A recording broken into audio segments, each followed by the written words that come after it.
Bien, j'ai pris la parole à l'occasion du débat général sur les propositions de loi. Il y en avait trois que les collègues Sakata, Tengo et Sindani ont déposées.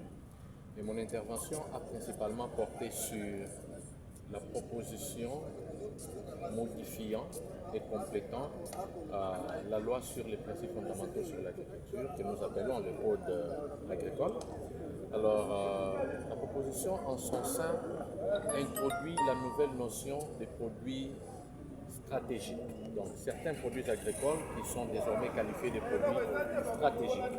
Alors, il fallait apporter notre contribution à ce qui concerne cette proposition de loi, et principalement en proposant à ce que du côté du régime fiscal, qu'il y ait une sorte de réaménagement, parce que j'ai vu qu'il y avait certaines propositions qui ont été faites.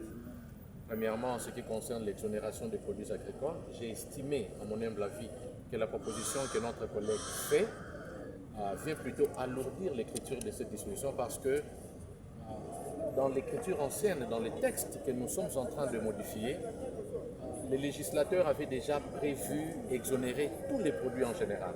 Alors, ajouter une incise en ce qui concerne les produits stratégiques, pour moi, ça ne va pas faire une grande différence, parce que c'est déjà inclus dans le grand ensemble. Il y avait aussi certaines dispositions que j'ai pensé pourraient être beaucoup plus améliorées au niveau des commissions. Donc, c'est pourquoi j'ai pris la parole. Mais en général, je crois que c'est une proposition de loi importante, parce que nous sommes un pays foncièrement agricole, que je dirais. Nous avons 80 millions d'hectares de terres arables, mais malheureusement, nous continuons à souffrir, à assurer ce que nous appelons la souveraineté alimentaire de notre population. Donc il est important que de telles initiatives exonérant plusieurs produits agricoles soient prises afin que le peuple congolais soit capable de manger à sa faim et soit capable d'être boosté dans ses activités agricoles et soit capable d'exporter sans beaucoup de tracasseries ou je ne sais pas, un poids fiscal très lourd à porter.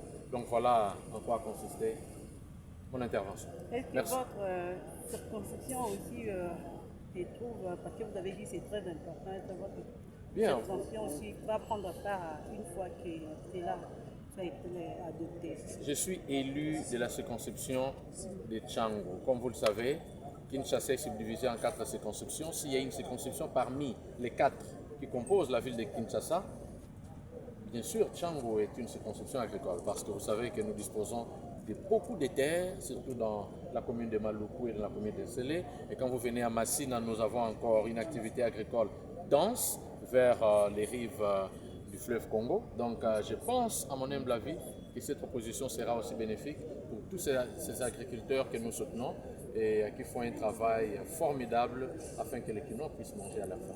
Donc je pense que cette proposition aura une implication directe et un impact financier considérable sur nos électeurs. Merci beaucoup.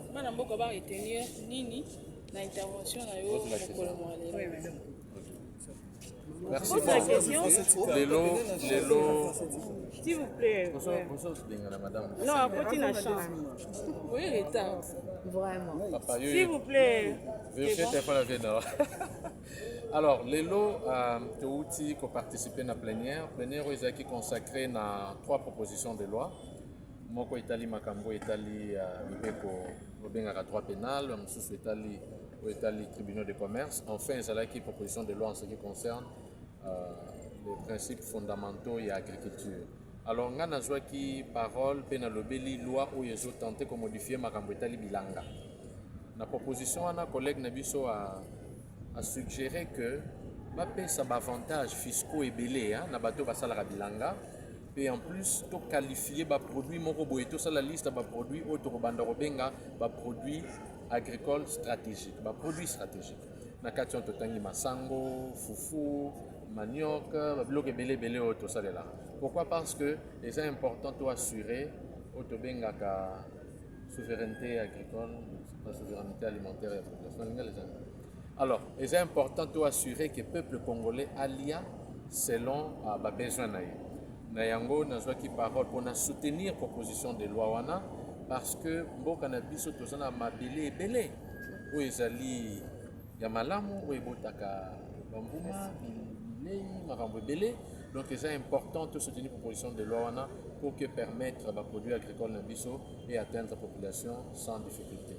Et dans le béli lisusu en ce qui concerne makambo etali réduction de la taxe na ba impôt, dans le béli pe lisusu bisika on a pensé qu'il faut renforcer loi wana afin que ba agriculteurs na biso ba basala bilanga ba trouver un accompagnement efficace na biso ba kelimebeko pour que ceux qui balingi basala ba produits à l'interne bazala encourager, même ceux qui balingi ba exporter ba tinda on a mikili misusu bazala pe na ba avantage ba. Donc na yango na lobeli pe en ce qui concerne circonscription na biso ya Changu parce que na maluku pe na seleto ça na ba bilanga ebele to lobeli yango parce que ça touche une grande partie de notre population où il y a vivre à na bilanga ou ça la kena Kinshasa tout ça là. Donc voilà en bref de quoi s'agissait-il de quoi il s'agissait dans cette intervention.